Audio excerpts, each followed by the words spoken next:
Nah, makanya tema kita kali ini menarik ya, banjir insentif sudah, tapi kok penjualan rumahnya masih anjlok? Langsung aja kita bahas bersama dengan narasumber kita, ada dua kali ini. Yang pertama dari Ketua Umum DPP Asosiasi Pengembang Perumahan dan Pemukiman Seluruh Indonesia atau APERSI, Pak Junaidi Abdillah, dan nanti ada juga pengamat properti yang juga founder and CEO of Epic, M. Gali Ade Nofrans. Ya, Mas Nofrans, kita sapa terlebih dahulu. Selamat malam Pak Junaidi dan Mas Nofrans.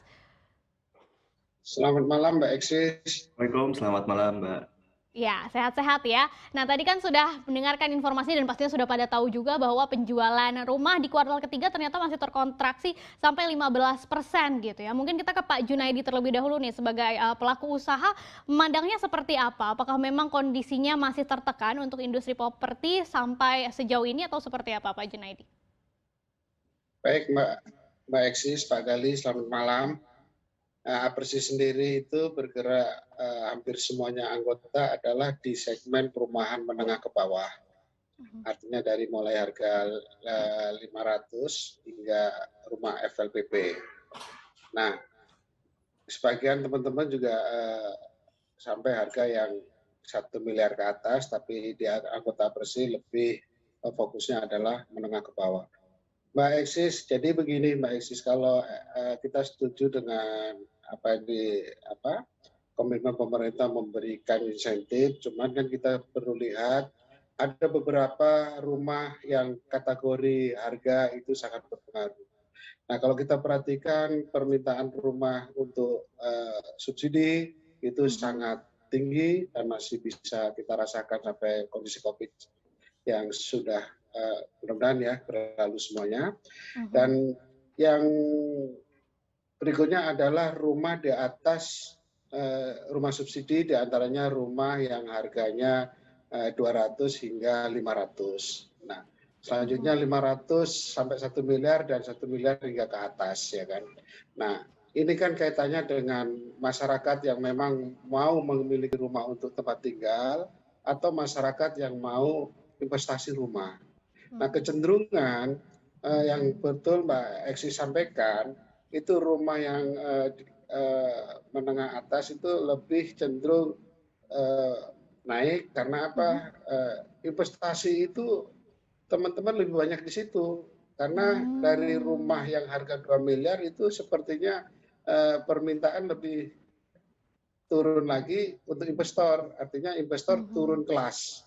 Jadi artinya dari rumah yang dulu investasi 2 miliaran itu sekarang turun ke angka 1 miliaran.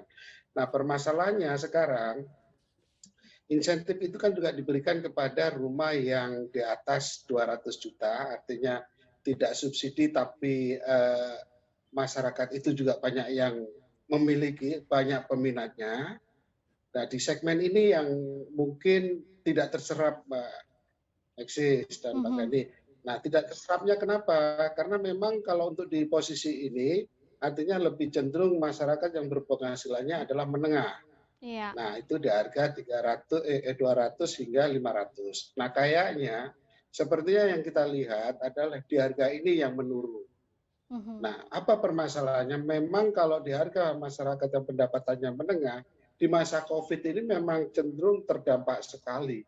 Nah, mungkin ini yang menjadi penyebab salah satunya kenapa cenderung insentif yang di harga ini kurang diserap karena memang teman-teman adalah ya rata-rata adalah berpenghasilan yang menengah, dan menengah ini kan juga di masa COVID ini kan sangat merasakan, sehingga mungkin pada masa-masa sekarang ini teman-teman sudah mulai ya katakanlah bangkit, istilah di APERSI bangkit dan akan maju. Nah, ini yang kita lihat kenapa insentif itu belum terserap, ya itu diantaranya adalah kelas 200 juta hingga 500 juta. Yang kedua, insentif ini kan juga berpengaruh juga terhadap pengusahanya, karena pengusaha ini juga mengikuti Mbak. Kalau rumah-rumah besar, itu pastilah pengusaha yang besar. Kalau rumah-rumah menengah ke bawah, pastilah rata-rata pengembangnya adalah pengembang menengah ke bawah. Nah, permasalahannya ketika insentif itu hanya berlaku 4 bulan, ini juga jadi masalah teman-teman di lapangan. ada keraguan untuk membangun ketika 4 bulan belum selesai, ya Mhm. tadi kenapa belum selesai ya? Tadi keterbatasan permodalan dan lain sebagainya. Menyelesaikannya mungkin bisa jadi nyebrang ke 5 bulan. Nah ini yang menjadi keraguan teman-teman ketika membangun nanti, insentifnya habis. Oke, Ini juga jadi masalah. Jadi keraguan oke. ini juga menjadi menurunnya pengembang untuk mengejar itu. Nah Iya, kedua, kalau harapan-harapan kita ya tentunya insentif itu ya tolong jangan 4 bulan 4 bulan, ya kan. oke. Ini terutama untuk pengembang yang menengah ke bawah. Iya. Nah juga ini kan masalahnya teman-teman juga yang membeli rumah ini kan juga mulai kondisinya mulai apa ya baiklah menurut saya. Mhm. Jadi Jadi perlu waktu agak panjang Mbak, jangan 4 bulan 4 bulan itu iya. harapan kita. Itu Oke, Pak jadi Kevin. ada dua sisi ya, dilihat dari permintaannya sendiri dari konsumennya memang kalau menengah ke bawah otomatis perekonomiannya yang tertekan di tengah pandemi, kemudian juga ada tantangan lain dari sisi pengembangnya. Nah, kita tanyakan terlebih dahulu ke pengamat properti, ke Mas Nofrans nih, kalau tadi itu pandangannya dari Pak Junaidi, kalau menurut Mas Nofrans sendiri gimana nih kondisinya? Ternyata walaupun sudah banjir insentif, masih terkontraksi juga penjualan rumahnya. Apakah artinya tadi insentif-insentifnya itu tidak berlaku atau tidak sesuai dengan sasarannya begitu ya, bisa meningkatkan atau mendongkrak industri properti? Oh ya, memang kalau berdasarkan data ya, Mbak Eksis tadi, memang betul yang paling banyak peningkatan memang di rumah di kelas menengah dan di kelas atas ya. Mhm. Yaitu kalau dilihat itu dari secara persentase datanya pun juga dari 3% jadi 7% tuh peningkatannya untuk yang rumah kelas menengah, dan Iya. dari minus sekitar 12% jadi 45% peningkatannya sekarang nih. Jadi Mhm. kan di tipe rumah menengah dan kelas atas memang bisa dibilang peningkatannya sangat signifikan dan sangat dimanfaatkan oleh para pembeli maupun investor yang di kelas menengah dan menengah atas.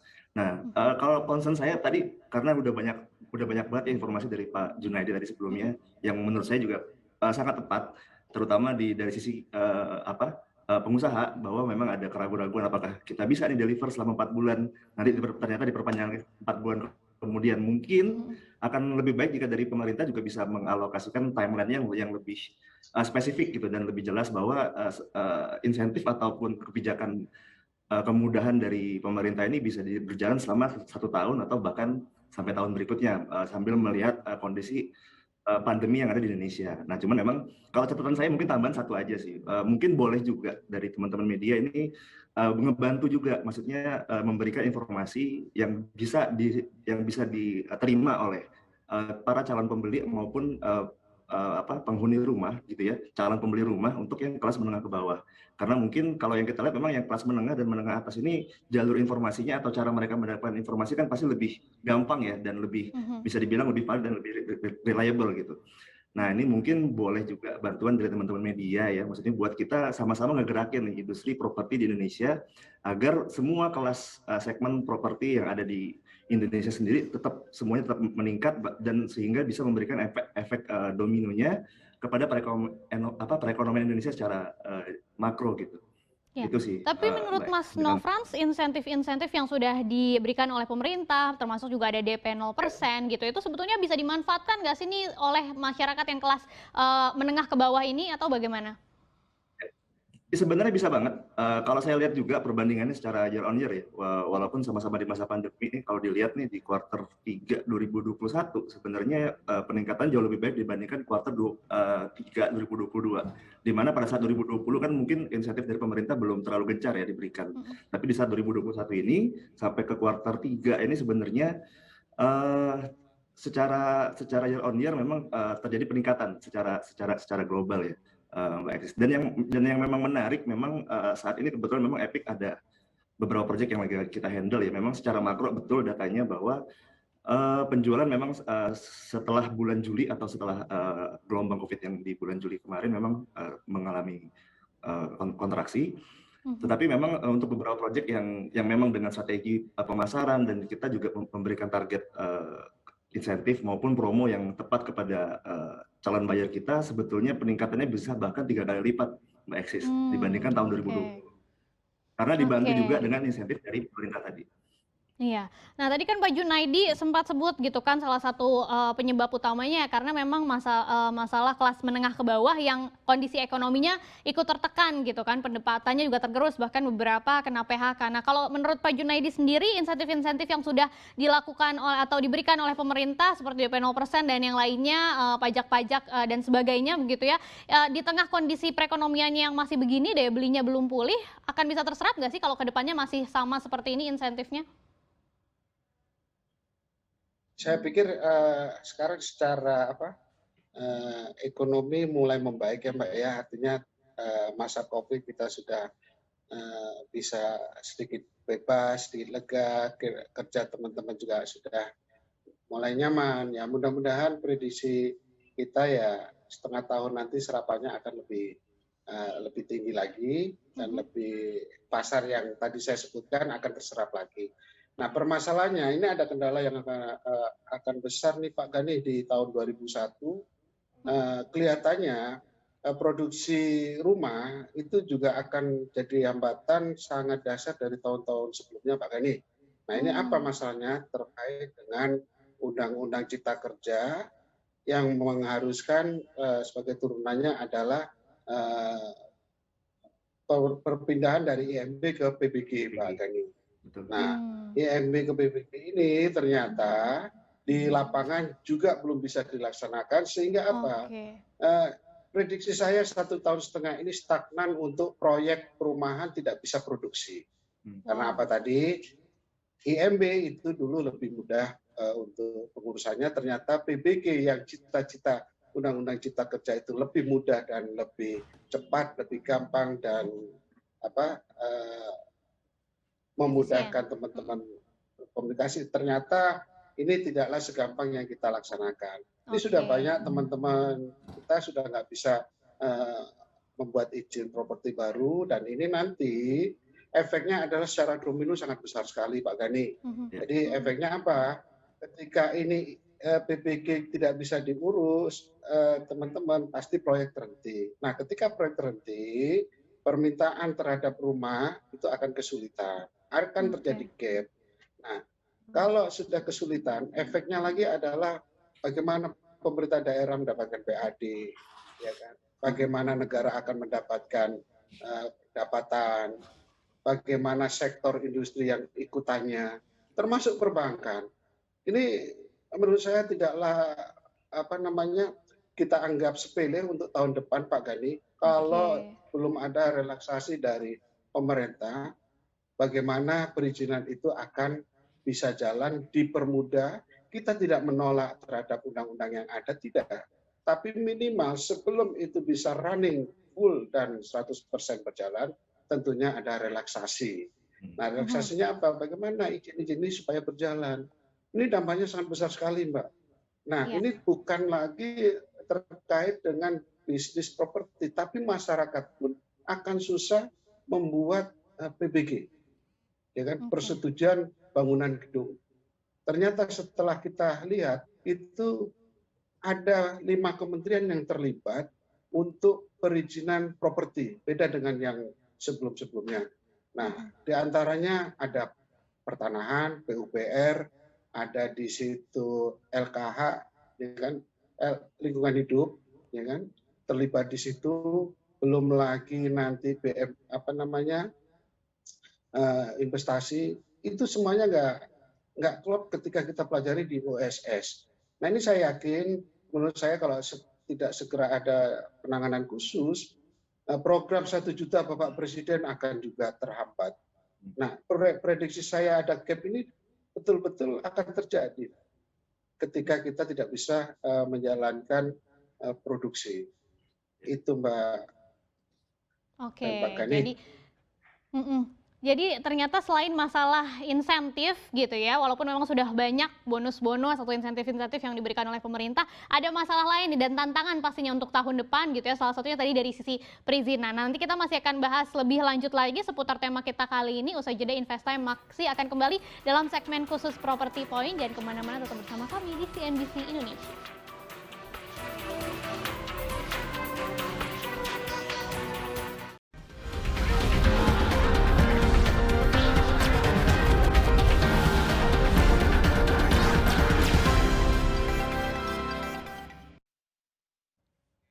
Anda masih menyaksikan Invest Time dalam segmen Property Point dan kita lanjutkan pembahasan kita seputar tema kita banjir insentif penjualan rumah kok masih anjlok. Masih bersama dengan narasumber kita ada Ketua Umum DPP Asosiasi Pengembang Perumahan dan Permukiman Seluruh Indonesia atau APERSI, Pak Junaidi Abdillah, dan pengamat properti yang juga sekaligus founder and CEO of Epic, M. Gali Adeno Frans. Nah tadi Pak Junaidi sudah menjelaskan tantangan di tahun depan. Mungkin kita tanyakan sedikit tanggapannya kepada Mas Nofrans gimana nih? Apakah merasakan hal yang sama ini seputar implementasi kebijakan dari PBB gitu ya, ternyata yang tadinya diharapkan bisa menjadi lebih mudah dibandingkan dengan IMB, tapi implementasi di lapangannya ini tidak semudah itu gitu. Kalau menurut Mas Nofran sendiri seperti apa? Sebetulnya sama Mbak Eksis yang kita rasakan juga untuk sebetulnya insentif dari pemerintah itu memang lebih banyak tertuju kepada proyek-proyek yang sudah existing ya, yang sudah existing berjalan. Nah, memang yang untuk proyek baru yang akan di-develop untuk di tahun-tahun berikutnya, memang itu ada sedikit challenge lah buat kita sebagai pelaku usaha di properti untuk implementasi dan penerapannya untuk supaya berjalan dengan baik. Memang ini PR bagi pemerintah pusat maupun daerah ya. Jadi supaya koordinasi antar lembaga, antar kementerian bisa berjalan dengan baik sehingga dapat memudahkan bagi para pelaku industri properti di Indonesia sebetulnya. Nah, memang teman catatan saya memang selain tadi yang mengenai PBG ya di dalam proses perizinan di pengembangan properti, sebenarnya ada juga satu lagi challenge-nya yang mesti kita catat juga gitu ya, bahwa ada peningkatan nilai PPN nih untuk di tahun 2022 gitu ya, yang tadinya 10% menjadi 11%. Jadi Iya, betul. di tengah-tengah harusnya lagi bisa bergerak naik, cuman bisa dibilang pembeli itu bakalan kena lagi tuh 1% tambahan untuk kenaikan harga yang diakibatkan oleh kenaikan PPN. Tetapi kami di Epic maupun di ini juga tetap optimis sebetulnya di 2022 bahwa kita masih optimis bahwa pemerintah pasti memikirkan cara supaya proses perizinan, insentif-insentif tambahan lainnya di tahun berikutnya itu dapat menjadi stimulus yang baik gitu ya dari pemerintah kepada pelaku industri properti maupun juga pembeli properti di Indonesia, karena kita tahu ya biar gimana pun perumahan ataupun rumah itu kan kebutuhan primer ya yang harus bisa disupport lah dari pemerintah Indonesia secara khususnya. Oke, nah ini masalah lainnya lagi gitu ya, ada kenaikan PPN. Kalau Pak Junaidi sendiri melihat dampaknya akan seperti apa nih Pak dengan adanya kenaikan PPN di tahun depan? Menurut saya belum tepat Pak untuk dilakukan itu, karena memang kita dalam rangka pemulihan, ya katakanlah baru bangun kita dari sakit, tentunya kita harus betul-betul sehat baru kita bisa melaksanakan itu. Tentunya kita juga melihat bagaimana pertumbuhan properti ini yang sudah mulai membaik, jangan dibebankan kepada masyarakat terlalu memberatkan. Jadi artinya berikanlah kemudahan sehingga nanti insentif-insentif itu betul-betul dinikmati, jangan sampai insentif itu akan memberatkan kita semua. Nah, mungkin waktunya saja yang belum tepat untuk melaksanakan insentif itu, yang tentunya bukan insentif, kenaikan PPN tadi, waktunya yang belum tepat untuk diterapkan pada saat ini, karena memang sekarang masa-masa pemulihan. Itu. Oke, nah itu dia ya. Jadi memang ada banyak tantangan untuk industri properti khususnya di tahun depan gitu, sehingga pemerintah sepertinya juga masih harus melanjutkan ya berbagai insentif yang sudah digelontorkan dan tadi melihat implementasi di lapangannya seperti apa sih dengan kebijakan yang sudah dibuat. Nah, kita ada yang masuk nih beberapa pertanyaan ke Instagram CNBC Indonesia, Pak Junaidi dan Mas Nofrans. Kita lihat terlebih dahulu apa saja pertanyaan dari followers CNBC Indonesia tentang tema kita kali ini. Yang pertama dari @Yoliawan, suku bunga kredit pemilikan rumah atau KPR kok masih tinggi ya di lapangan, ini yang membuat pembeli agak malas ambil rumah. APERSI nggak ada tindakan nih ke perbankan. Nah, ini untuk Pak Junaidi. Kemudian kita lihat pertanyaan kedua dari @Joshua, sebagai kontraktor kecil kami merasakan kenaikan harga bangunan saat ini. Apakah tidak ada kompensasi untuk kenaikan harga bangunan ini karena cukup memberatkan gitu ya. Nah, kita tanyakan terlebih dahulu ke Pak Junaidi karena ini spesifik gitu ya ke APERSI. Salah satu masalahnya tadi yang membebankan masyarakat untuk membeli rumah adalah tingginya suku bunga ya di lapangan, walaupun BI sudah suku bunga acuannya yang paling terendah dalam sejarah gitu kan di level 3,5%, tapi ternyata suku bunga kredit kelihatannya masih belum terlalu turun signifikan gitu ya. Kalau menurut APERSI sendiri bagaimana? Ya kita sendiri aja bingung, Pak, kenapa kondisi pada saat yang serba sulit ini teman-teman lagi butuh bagaimana meningkatkan ekonomi keluarga, meningkatkan ekonomi perusahaan. Ini seharusnya semuanya ikut prihatin ya. Nah, ketika ini hanya perbankan mementingkan diri sendiri ya, tentunya kita semua akan merugi. Bagaimana pasar bisa terserap kalau seperti ini ya? Karena memang kita perhatikan kalau rate yang diberikan oleh Bank Indonesia itu sudah sangat bagus, tapi kenapa praktek di lapangan seperti ini ya, kita pertanyakan juga kepada Bank Indonesia apakah ada tindakan terhadap bank-bank yang melakukan kenaikan suku bunga yang sangat signifikan. Ini tentunya merugikan masyarakat, dan saya pikir perbankan ini penunjang ekonomi yang lebih bagus. Tapi kalau saya perhatikan dengan membebankan masyarakat seperti ini, ya saya pikir kebalikannya. Apakah ini memang salah satu juga menyusahkan masyarakat, atau memang sengaja pertumbuhan ekonomi agak dihambat karena kepentingan ya keuntungan perbankan itu sendiri. Tapi pada saat ini Presiden sudah menyampaikan bagaimana kita bangkit dari kondisi saat ini. Tentunya perbankan itu harus hadir dan penting itu, Pak. Ya harapan kita perbankan harus menyadari mensupport apa yang diinginkan oleh pemerintah, tidak hanya mementingkan perbankan itu sendiri. Bagaimana masyarakat bisa sejahtera juga. Oke, nah untuk Mas Nofran sendiri melihat suku bunga kredit yang ada di Indonesia saat ini gitu ya, sebetulnya masih terlalu tinggi nggak sih kalau dibandingkan dengan negara lain, dan apakah sudah sesuai nih dengan daya beli masyarakat Indonesianya di tengah pandemi ini, Mas Nofran? Kalau dibandingkan memang tadi setuju, tahun ini ya, tahun 1-2 tahun belakangan bisa dibilang suku bunga untuk di KPR di Indonesia udah mungkin dalam sejarah cukuplah menurun gitu ya. Cuman memang kalau dibandingkan balik lagi dengan suku bunga acuan Bank Indonesia, harapan kita dari teman-teman perbankan juga bisa ikut support nih, supaya ya spreadnya jangan terlalu tinggi lah diambil gitu ya.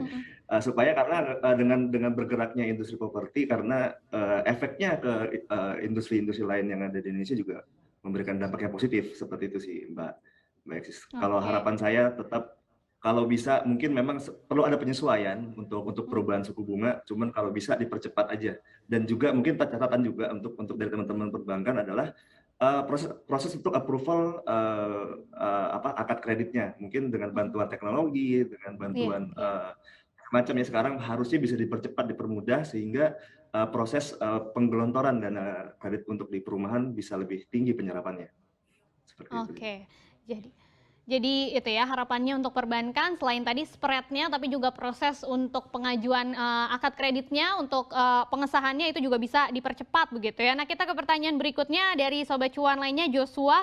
Ini mungkin untuk Pak Junaidi, sebagai kontraktor kecil ini merasa kenaikan harga bangunan saat ini cukup tinggi gitu ya. Ada nggak kompensasinya nih kalau untuk kenaikan harga bangunan, seperti apa Pak Junaidi? Nah, ini sangat bagus sekali, apalagi para pengembang kecil ya. Perputaran daripada secara realistis di lapangan ini sangat terganggu. Bagaimana teman-teman yang justru membangun rumah-rumah KPR bersubsidi ini sangat tertekan. Karena apa? Harga rumah itu sudah dipatok oleh pemerintah sesuai zona masing-masing daerah. Nah, sementara harga tanah naik, ya kan? Itu tidak bisa dipungkiri. Harga bangunan juga naik, upah juga naik. Nah, ini yang akan juga jadi kendala di kita semua. Sementara sudah 3 tahun ini tidak ada kenaikan harga rumah yang kaitannya dengan rumah subsidi. Kalau rumah-rumah yang non subsidi itu lebih mudah menyesuaikan.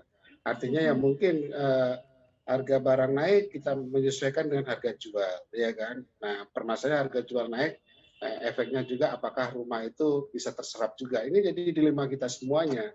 Nah, kita menginginkan harga bangunan naik, terutama untuk rumah subsidi. Pemerintah harus hadir, ya tidak memberatkan masyarakat, tapi tidak merugikan para pengembang.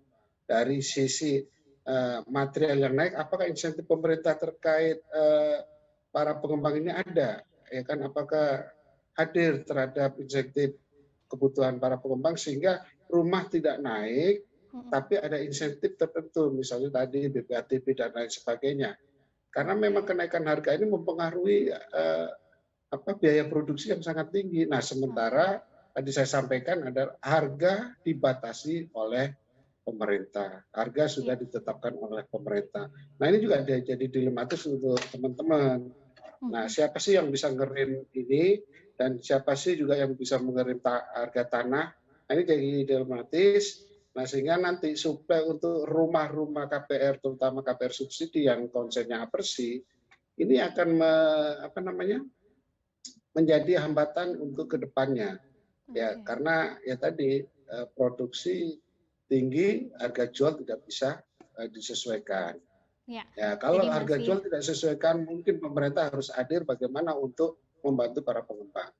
Gitu. Masih banyak ya PR yang harus diselesaikan oleh pemerintah, perbankan tadi juga ya untuk bisa mendongkrak penjualan properti khususnya dari segi insentif di sektor perumahan. Terima kasih banyak Pak Junaidi dan Mas Nofran sudah berbincang bersama kami di CNBC Indonesia.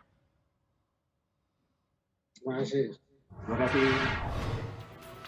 Berikutnya Invest Time masih akan kembali usai jeda berikut ini dengan informasi menarik lainnya yang akan disampaikan oleh rekan saya Syarifah Rahma. Tetap bersama kami di Invest Time.